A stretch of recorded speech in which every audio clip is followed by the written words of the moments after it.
Evening, one and all. My name is Marina Fernandez. I'm the operations head at the Student Alumni Committee. Before we begin with our panelists, I would like to introduce you to the Student Alumni Committee of FRCRC and give you a little detail about the event tonight and what is in store throughout. The Student Alumni Committee was formed as a body under the umbrella of the Alumni Association of FRCRC to better coordinate with the CRC alums across the world and showcase their incredible achievements in their multitude of fields. The Alumni Association of FRCRC is made up of our dynamic alums and the alums who are our faculty members of the college, with the objective being to serve as a bridge between the existing students and the thousands of alumni world over. We wish to do this by organizing interactive sessions, webinars, and connecting our existing students to the talents of the alumni so that they can benefit from these experiences. Moving on to the event for tonight, the event will be in a form of a panel discussion with our own esteemed alumni as panelists. The discussion will revolve around our main topic for this evening, which is about entrepreneurship and how to explore your startup dream. Our panelists are highly knowledgeable about the subject, having gone through the process themselves and emerged successful. Tonight, they shall have a discussion which will be moderated and guided by the frequently asked questions from our students, and our panelists will try to answer some of the doubts regarding the idea, planning, investments, opportunities, and execution of startup plans. We have Saili Podar as our moderator for today's session. So over to you, Saili. Thank you so much, Marina. Good evening, students, teachers, and alumni of FRCRCE. A very warm welcome to today's panel discussion, which is on startups from planning to execution. Just to get a feel of the audience present here today, I would request you guys to just type in the chat box which year and which branch are you from. And if you guys are alumni, do type in what city you're logging in from today and which is the year that you passed out from, so that today's panelists and me can get a feel of who is the audience present here today. So again, let me request everyone to just type in the chat box which year and branch are you from. And if you are an alumni, just type in your city of current city of residence and the year that you passed out from FRCRC. Great to see you here, ma'am, Prachi ma'am. Second year computer, batch of 2020 Mumbai. Hi, Saumil.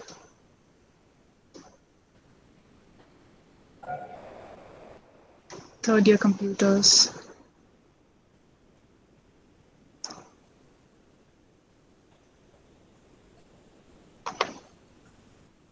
Okay, excellent. Thank you so much, guys, for typing in, and it is good to see you all here. May I just request you all again to keep your audios and videos on mute so that there's no disturbance during the panel discussion. Any question that you have during the panel discussion, you can type it in the chat box, and we will take up the questions as and when or at the end of the discussion is over.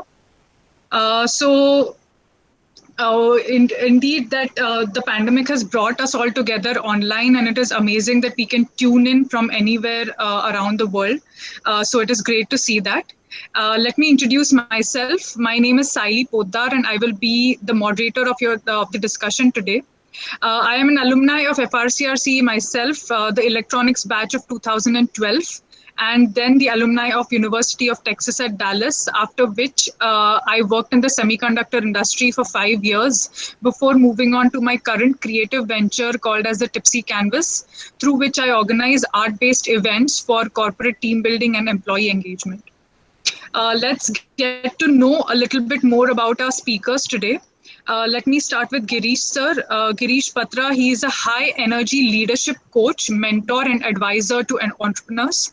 In his 25 years of corporate experience prior to his current roles, he acquired expertise in areas of product management, business development, and team building, where he led teams to deliver sustainable growth with MNCs and Indian companies.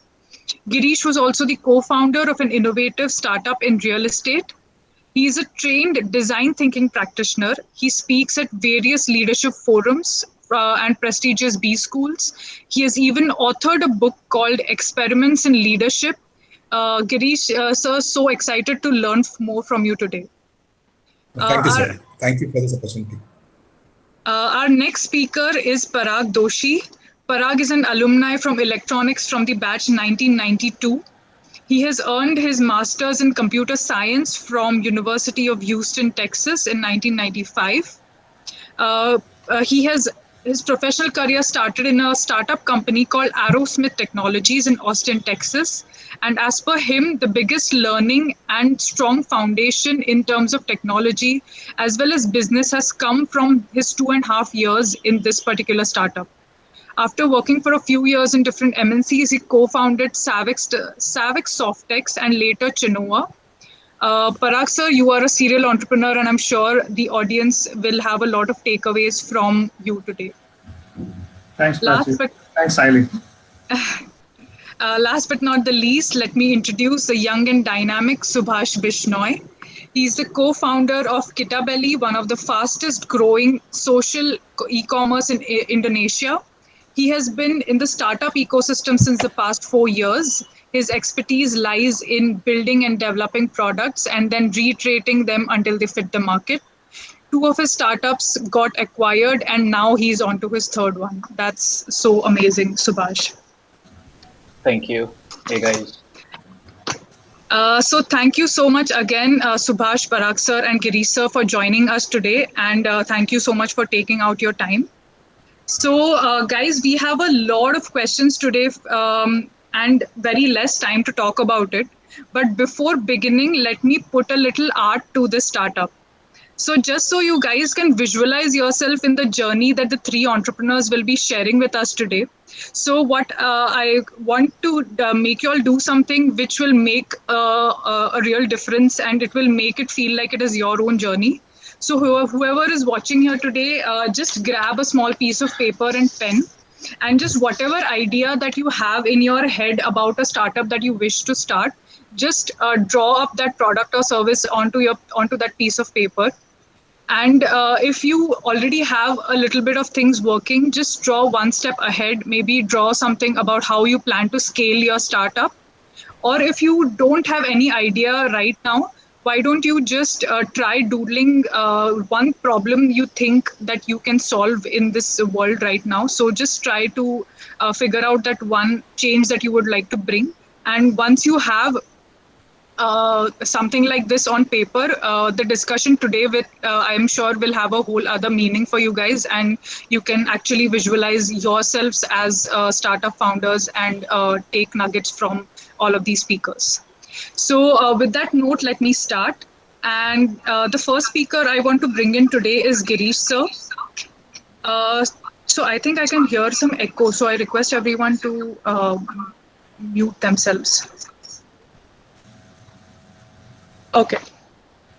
Girish sir, you are a business coach and a design thinking practitioner. So I would love to know more from you how to actually solidify the concept that you have, and what are the steps that we need to take in order to understand if our business even has a need in the market or no. Yeah, I'll surely answer that question, Siley. In fact, I had a small idea for the group. There are around 44 folks. I'm assuming there are around 10, 12 alumni, and the rest are current students. So I would request everyone who's hearing us, whoever of you is even 50% sure that you want to become an entrepreneur, just raise your hand. We won't be able to see you, but just click a selfie and share it with your team, your WhatsApp group, your faculty, and ensure it reaches the principal. Because our objective of doing this is putting the seed of creating some entrepreneurship support system in CRCE. CRCE is my alumni, and I'm very keen to ensure that the support system supports future entrepreneurs, and like our friend Subhash, we have future Subhashes in this group, and they need support. And I've seen other institutions support. So we have a call with your faculty also, but let's understand how big is the audience to create that support system. Yeah. So coming to Saili's question, Saili was asking about where to start, and Saili mentioned about drawing your idea, yeah, and on a paper. So I in fact want to take you 2 steps back and don't draw your idea, draw the problem you want to solve, and hope and work hard to understand the problem. So that's where design thinking starts from. Design thinking starts from empathy with your customer to understand the problem. There's no solution to start with. And that's what mistakes startup founders make. They start with solutions. And the biggest reason for startup failure, if you look at the CB Insights survey, is no market need. 43% startup failed because what they created, they loved their idea. They believed it's the best idea in the world. But unfortunately, the problem wasn't so large or so painful that people would pay to solve that problem. So start with the problem is what I would recommend the people who are thinking of getting into the entrepreneurship journey. Like start from the problem and understand the problem and use the design thinking steps. Design thinking is such a wonderful tool and it's easy to learn. You can learn design thinking in a week's time. Follow the steps of design thinking to let the solution evolve from the problem. So don't draw the idea. Saili's homework, what she's given you, draw the problem and see how big, how hairy, how audacious it is, how painful it is for demanding a solution. Is my simple comment. Yeah.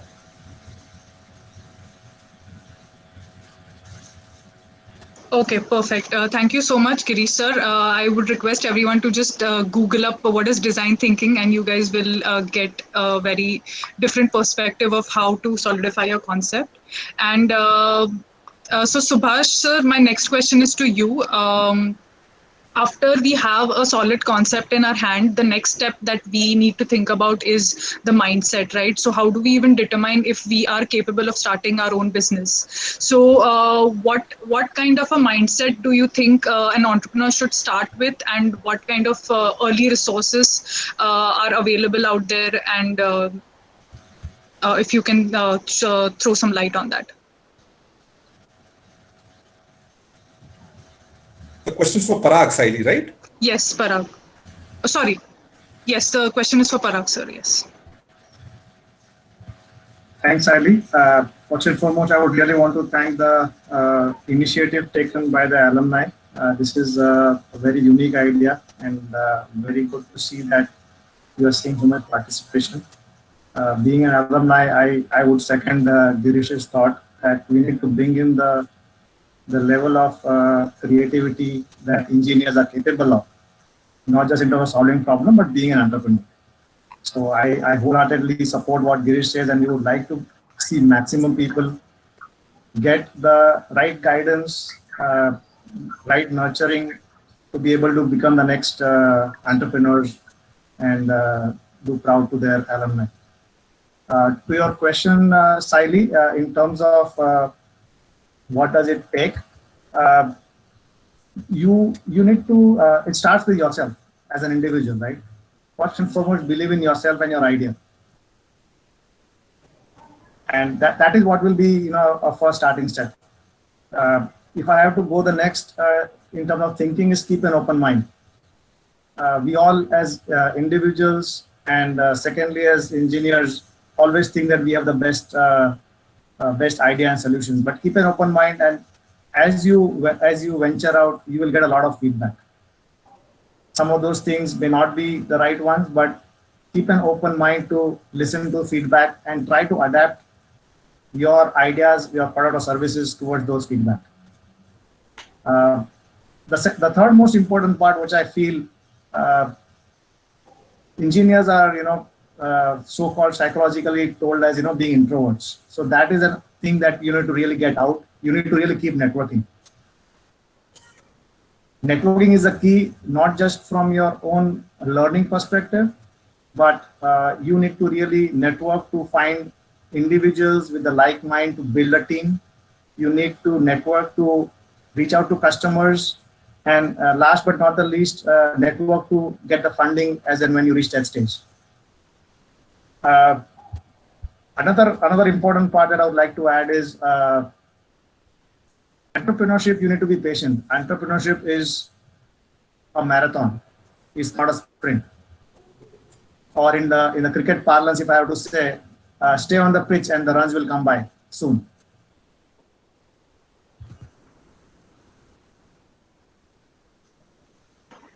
Thank you so much, Parag sir. Open mind, feedback, networking, and patience are his 4 key nuggets from him to everyone. Thank you so much for sharing. Subhash, my next question is to you. Moving on to the next stage, I want to talk to you about forming our first team, that is the co-founders. So can you tell us what's the right way to, build your first team, and what sort of a relationship dynamic should co-founders share with each other? So so I'll start off with what Parag sir left with. So in my view, it's not a marathon, it's your life. So it'll stay with you for your entire life. So keep pushing yourself and don't give up. That's one thing. Number 2, for your team. So you need to understand that this team will stick with you from good times to bad times to worse times. So every startup has this cycle, has this graph. It's never a trajectory. It never goes up. It'll always be very down, down, down. It'll go up. Then suddenly, after a few days, it'll go very down. And then if the team is not correct, it'll stay down. But if you choose the right people to work with, then it will be correct. So a lot of people make that mistake that your co-founder should be someone who is very close to you. No, it does not have to be. So your co-founder does not have to be your best friend. Dosti mein, you cannot make a startup. So your co-founder can be a person who you did not even talk to for, like, you did not even know that person. And after connecting, like Parag sir said, like by networking, you find one person who complements your skills. And that person is the right person for you, because you cannot have 2 engineers. You need one person who will speak. You need one person who will design the product. You need one person who will build that product.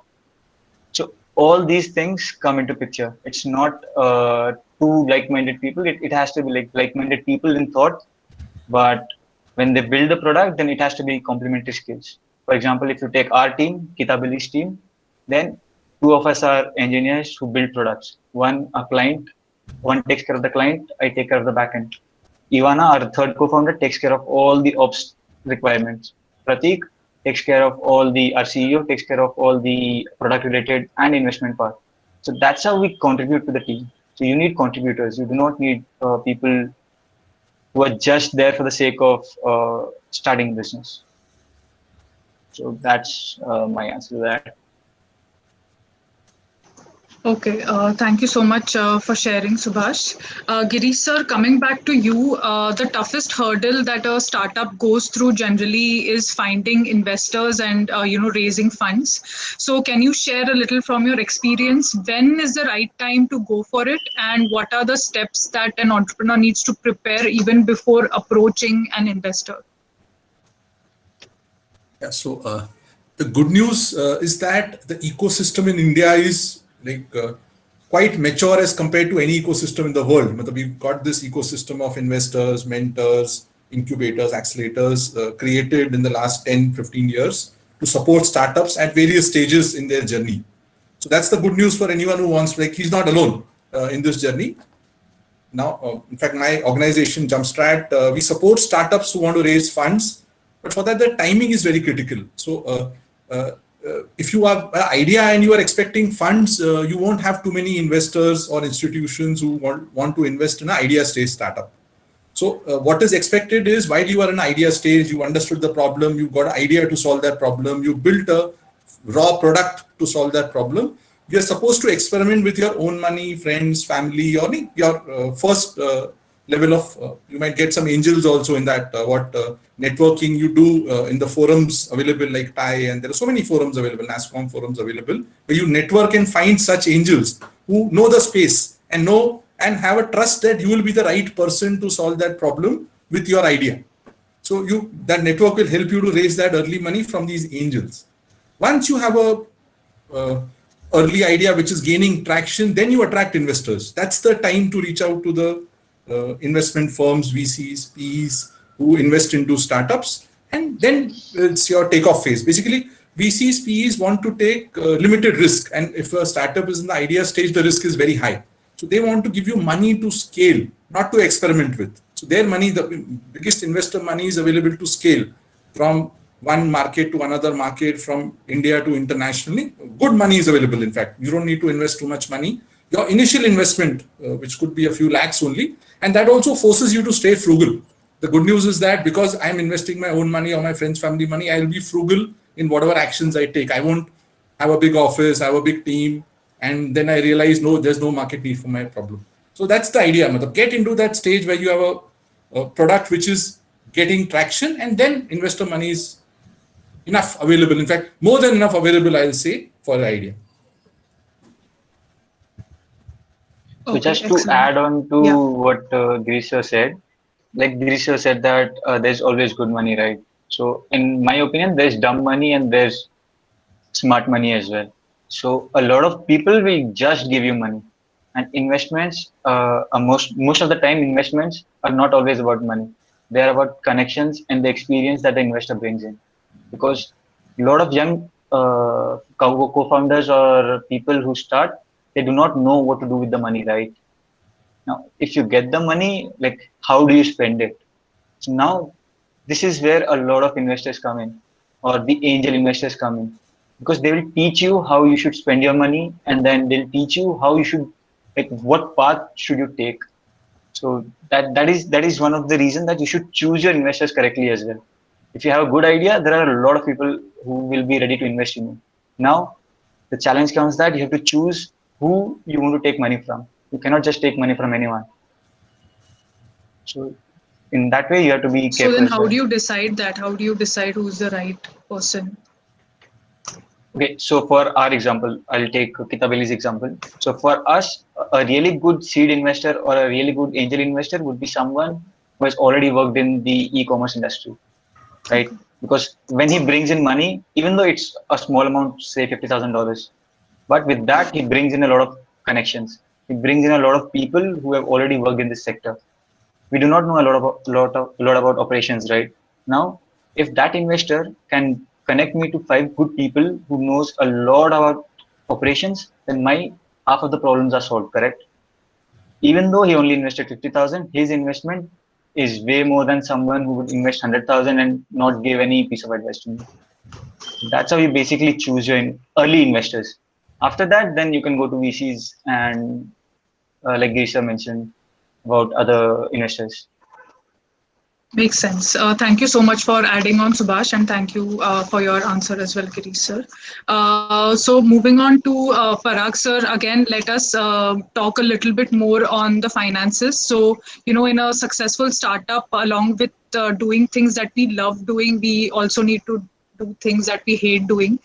So for me personally also, it is managing finances. So what do you think, how important is it for a founder to know monthly cash flow analysis, and how much does a founder need to know about managing cash? Certainly. I think as much as we talk about startups, we talk about technology, at the back of everybody's mind is to say, how do I really make a profitable business out of it? And keeping that in mind, understanding financial statement is as important, if not more important, than your technology and execution. With the end goal in mind, in terms of what you're going to do with your startup idea, whether you're going to scale up, you're going to sell it out, those become very critical. You should keep a very close eye on what is your spend on a monthly and quarterly basis. Your spend includes everything that is required to run your activities. When do you expect to get your revenues or payments?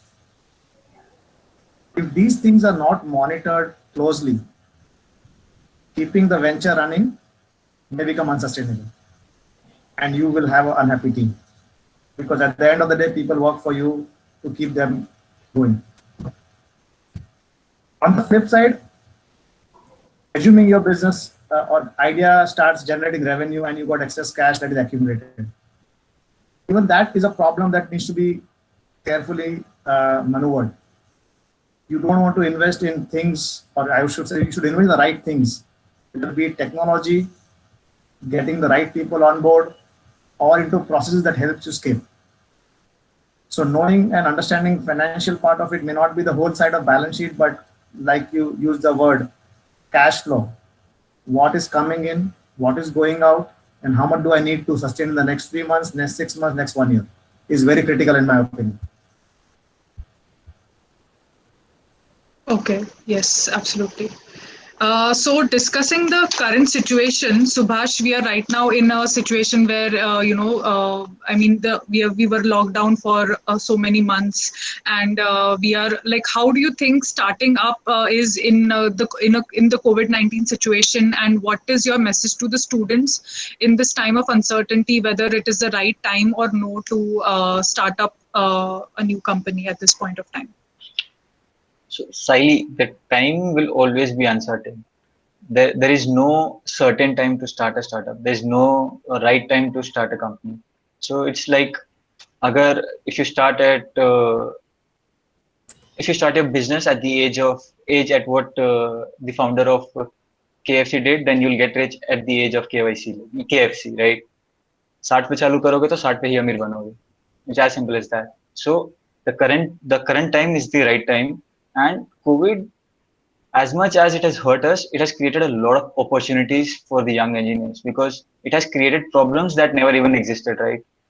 You did not have to worry about social distancing, or you did not have to worry about wearing a mask, or you never ordered your groceries on WhatsApp and got it delivered to your doorstep without any contact, right? So these are all possible because of this pandemic. Like, who would have thought that a vaccine would come in 1 year, right? So this is technological innovation. So tough times force you to adapt, and these are the times when a lot of good startups come up. Even like if you go back a few years, then you heard about Airbnb and Uber, right? So Airbnb started out at 2000, like at the time of Great Depression, right? 2008, the housing crisis. So a housing startup starting after a housing crisis. See, that's the biggest take from that. That every time there's a crisis, there will be opportunities, and you have to be quick to grab those opportunities. Absolutely. So there is a question from the audience which is based on similar lines. So there is Taran Rajpal who is asking, starting something based on the demand around the world, is that a good option? For example, a lot of businesses started to make medicines and PPE kits because there was high demand of it in the world and made a fortune. So he's asking if starting something based on the demand is a good option. So I think. Yeah. So in my opinion, there are two ways of starting a company or a business, right?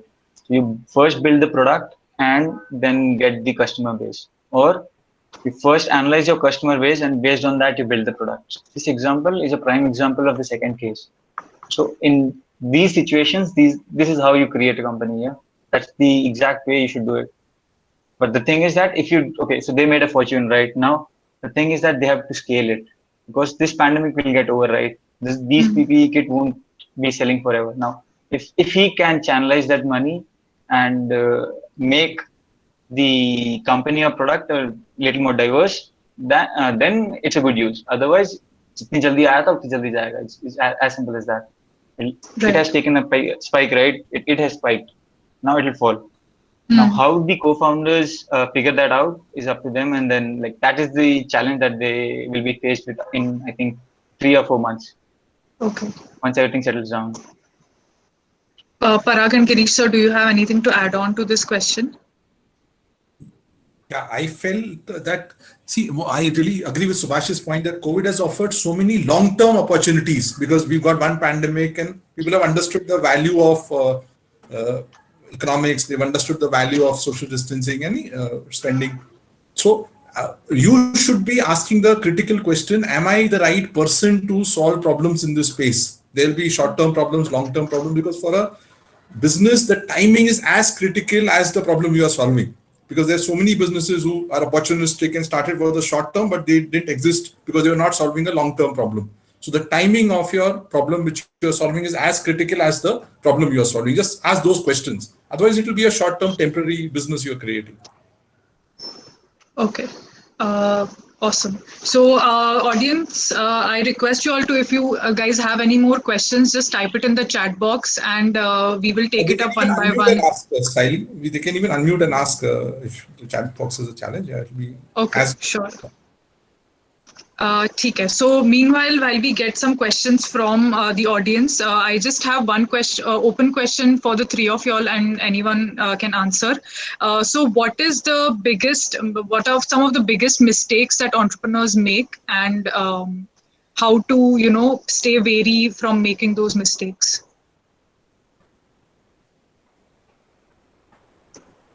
yeah. I've studied a lot of entrepreneurs, both Indian and abroad, and the one big thing is not losing your emotional balance in the high highs and low lows, because entrepreneurship will give you a lot of high highs and low lows, and you should be having that sustenance power, that emotional strength to manage these high highs and high lows, because entrepreneurship full of them versus a job which is there'll be limited high highs and low lows. So if as an entrepreneur, if you're able to manage that, you've arrived. And a lot of actors, a lot of cricketers also face these high highs and low lows, and they're able to manage that and still continue performing.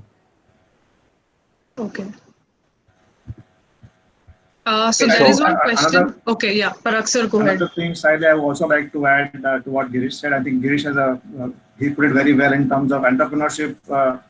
Almost every day you will feel in the morning you will feel a high to start a day. At the end of the day you will feel like let me give it up. There'll never be a time. There'll never be a day, literally, in terms of the first few years, where you will feel maine kyun chalu kiya hai. And having said that, I think the other thing that I will also say is learning wise, mistakes that I have seen people make, or some things that I have made, is not able to adapt. When you are on a journey, when you are on a particular roadmap of a product or service, changing and adapting the market conditions. Right, I mean, giving an example of the PPE. Right, I've got if I was into manufacturing and I did not took the advantage of a PPE need to adapt to what the needs are. Right, I mean, you may have heard of Mahindra saying we'll make ventilators in our factories. Right, those are things that entrepreneurs should keep in mind in terms of adapting to the situation of the market or tailoring their product and services to what the needs are. Makes sense. Subhash, do you have anything to add on to this question? Yeah, so I think a lot of co-founders or early starters fall into this trap of hiring quick, like that. It is a very slow process. So you have to realize that it is a very slow process, and the teammates that you choose to work with will make or break your startup. It's as simple as that.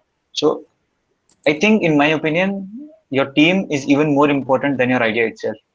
Because if that idea did not work today, then if your team is good, you are able to pivot. If your team is not good, then it will break under that, it will crumble under that pressure.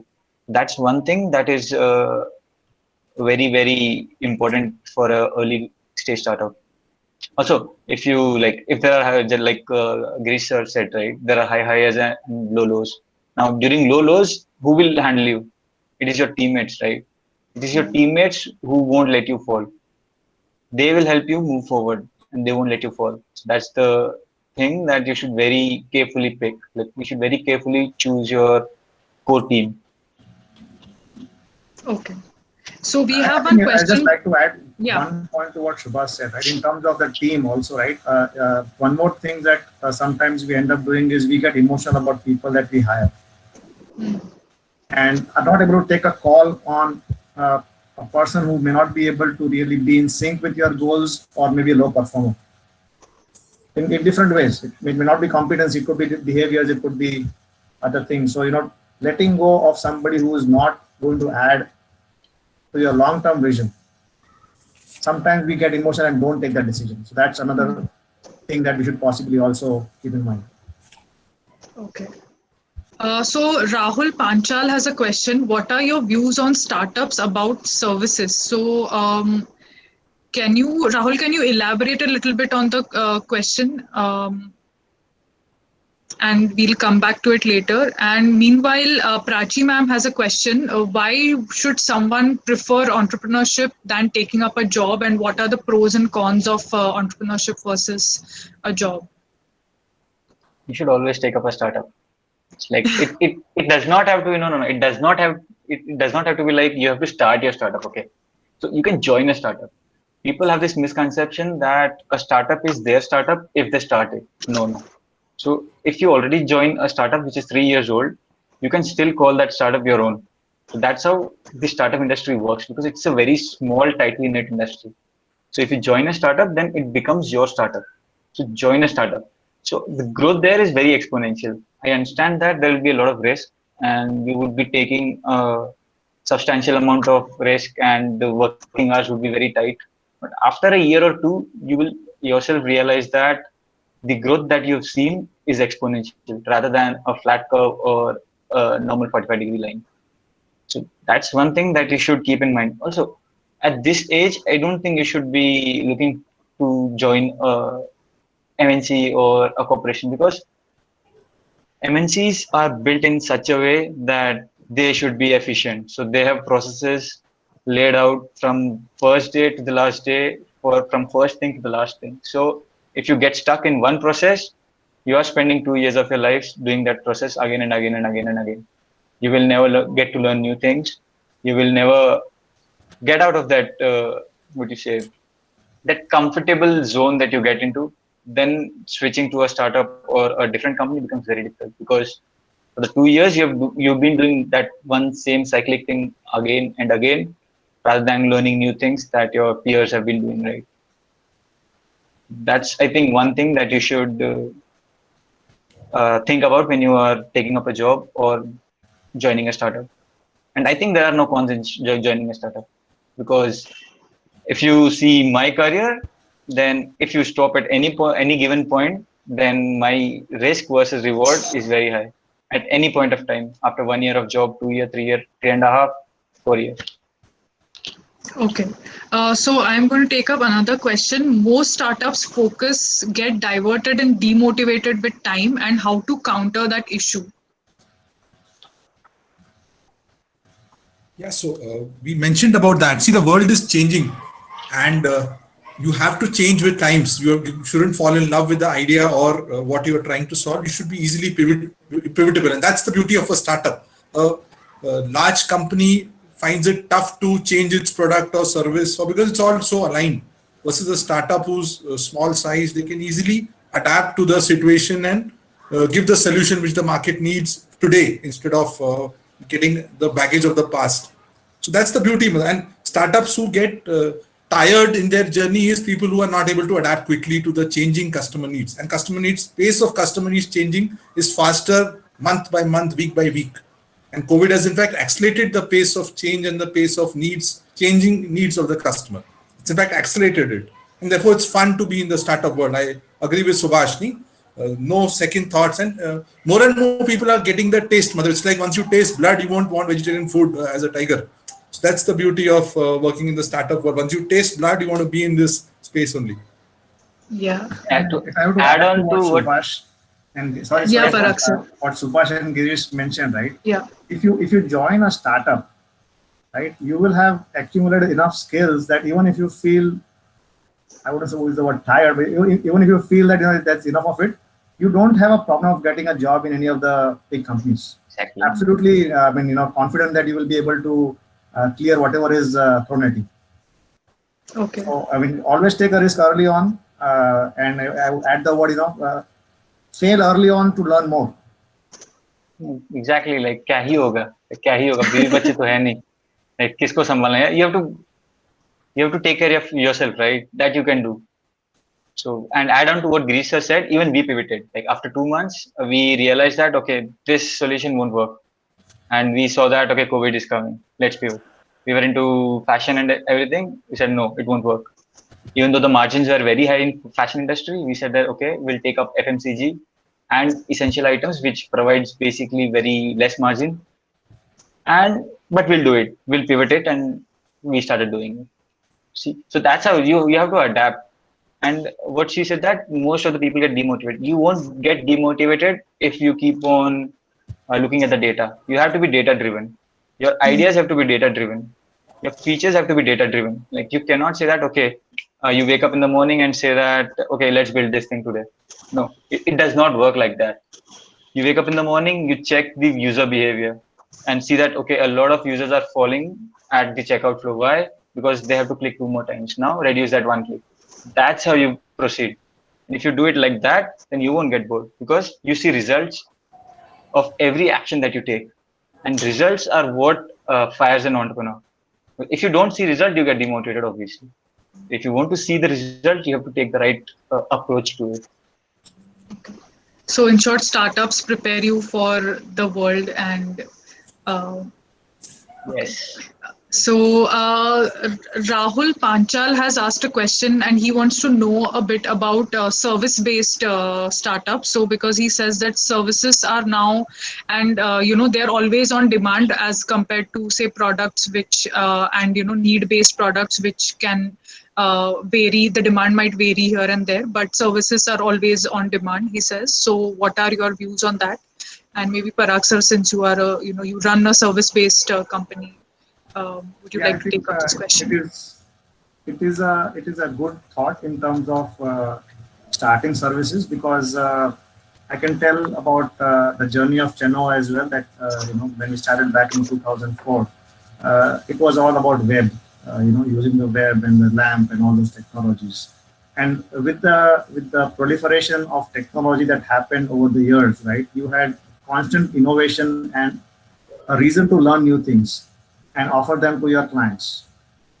And with the advent of cloud and mobility, there are still so many things that you can do with the same client to show them the roadmap using the new IT services that are available.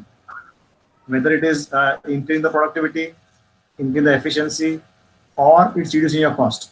There is constant need for companies and things to change. I mean, the pandemic has actually been an eye opener for a lot of these companies where they never thought that they actually could work from home and get things done. Yeah. Right. So the whole services itself has created such an opportunity to be able to enable these people.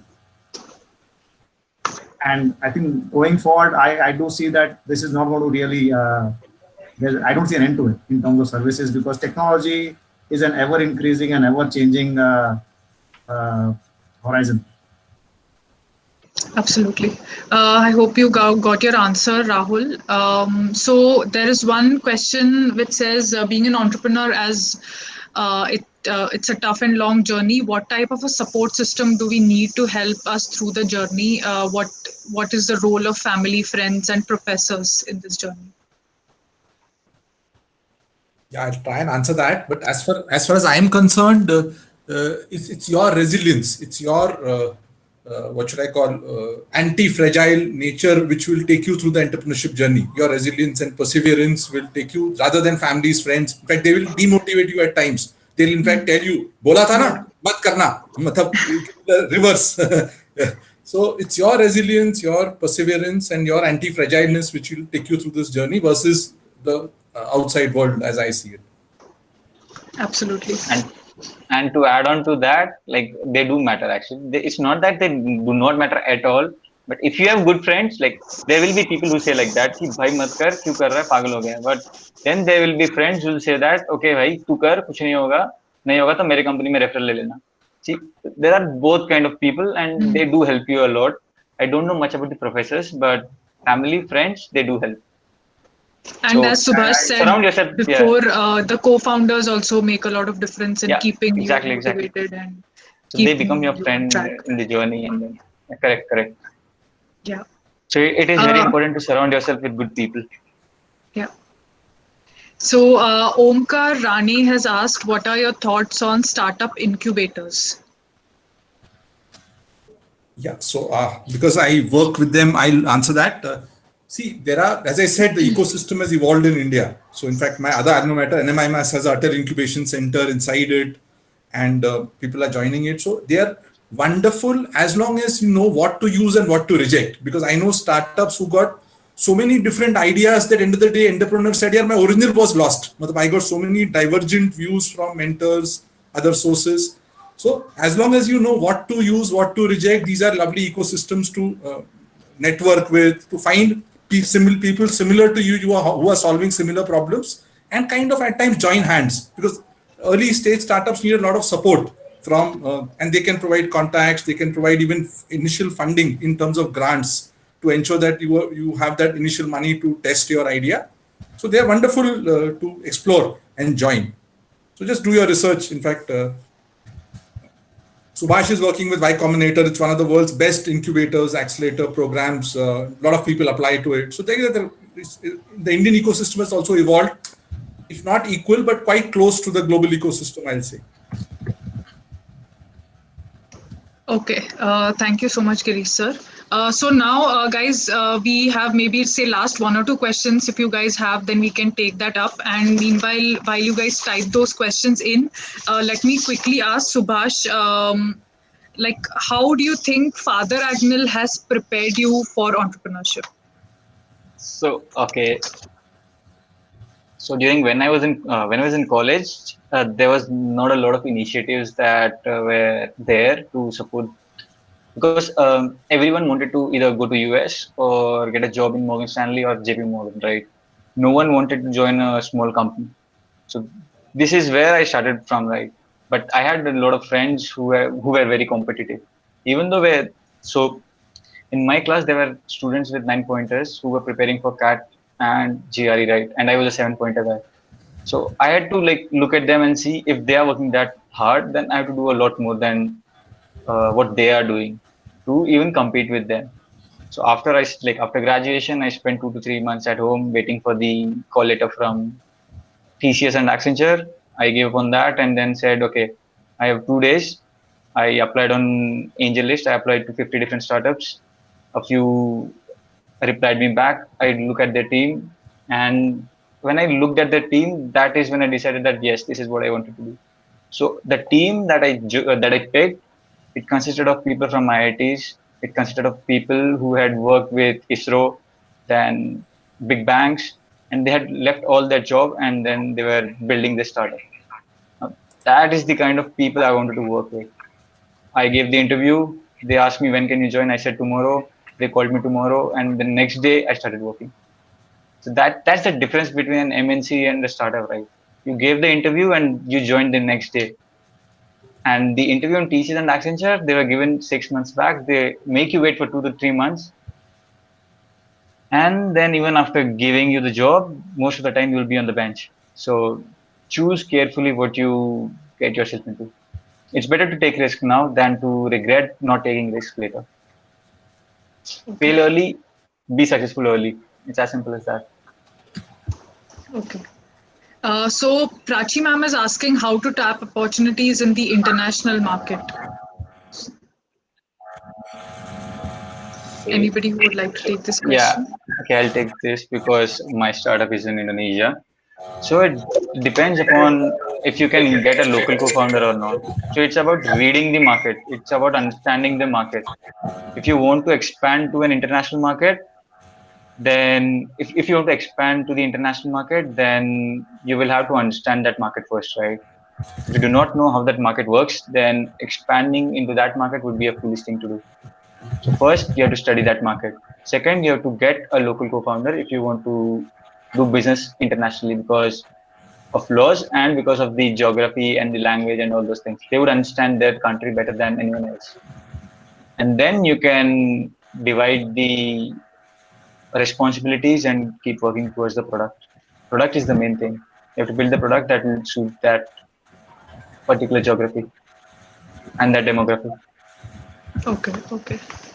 Okay. So I'll not be taking any more questions. So you guys just note down the names of our panelists today, and you guys can reach out to them on LinkedIn or any other social media. And I'm sure they will be very happy to help you all with any other questions that you guys have. And so with that note, I would like to say that, great companies start because the founders want to change the world. And I'm sure the three of you have inspired a lot of students today. And I hope everyone in the audience today has taken a lot of notes and visualized their startup journey from start to end. For the final vote of thanks, let me invite Cyril. Before that, can I answer this question? Yeah, sure, sure. What according to you Yes. is the perfect time to bring in investors. So Yes. always remember that every investor is a different investor, and you cannot bring in an investor at your own will. So when you okay, so there's one saying that Pratik says that have you ever had a breakup? Like, yes, breakups are bad, but breakups are hard. But raising money is even harder. So it's not that easy to bring in investors, number one. Number two, when you try to bring in investors, if you pitch to 100 investors, then out of those 100, only five will show interest. And out of those five, only one might invest in you. So it's not that easy, number one. Number two, if you bring in early investors, then you lose a lot of equity. If you lose a lot of equity, you lose a lot of power. And like I said, you cannot just bring in investors for money. You have to be very smart about it as what kind of investors you want to bring. So the perfect stage where you want to bring in investors is when you are planning to grow. Now you've been in market for suppose say 3 months. You had steady traction. You are growing at a steady pace. Now you want to scale up. When you want to scale up, that is the time when you bring in investors, because that is the time when you need money. Before that, there is no point on sitting on a lot of cash, because you make bad decisions when you have a lot of cash. Right. Thank you so much, Subhash, for those last few nuggets. And thank you again, Parag sir and Girish sir, for giving your insights on our questions. And again, as I said, for any other questions that you guys have, do reach out to any of these panelists, and I'm sure they will help you out. And yes, over to Cyril for the closing notes. So we have put up the feedback link on the chat box. So please do give us your valuable feedback. I'm Cyril Varghese, the alumni head of Students Alumni Committee. It is my honor to now deliver the vote of thanks for conducting our event. It was a great pleasure to hear all the opinions and thoughts put forth by our panelists today. For this, we would like to thank our wonderful panelists for taking the time out of their busy schedules to guide and motivate us on what to do and how to go about our startup journey. We are really grateful for that. And also Ms. Saili for moderating our event so gracefully and engaging everyone throughout her moderation. Thanks a lot. I would further like to thank the Alumni Association of FRCRC, including our dynamic faculty members and various alums who helped make this event possible. And of course, our keen and energetic audience who not only gained a lot of knowledge but also contributed to this discussion through their enlightening questions. Last but not the least, I would like to thank all my colleagues at the Student Alumni Committee with whom it would not have been possible to coordinate and manage this event. Finally, a big thank you to all of you present here. And I hope that, like me, you too have more clarity and gained more knowledge regarding startups. Do follow us on our social media accounts on Alma Connect, Facebook, Instagram, and LinkedIn. The links for which are available in chat box. Thank you once again.